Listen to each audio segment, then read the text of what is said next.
بسم الله الرحمن الرحيم.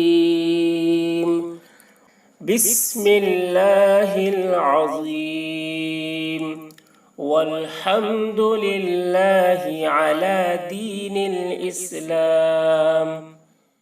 اللهم اغفر لي ذنبي ووسع لي في داري وبارك لي في رزقي.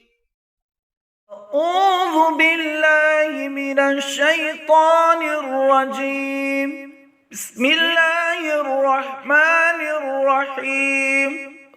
أشهد أن لا إله إلا الله وحده لا شريك له، وأشهد أن محمدا عبده ورسوله.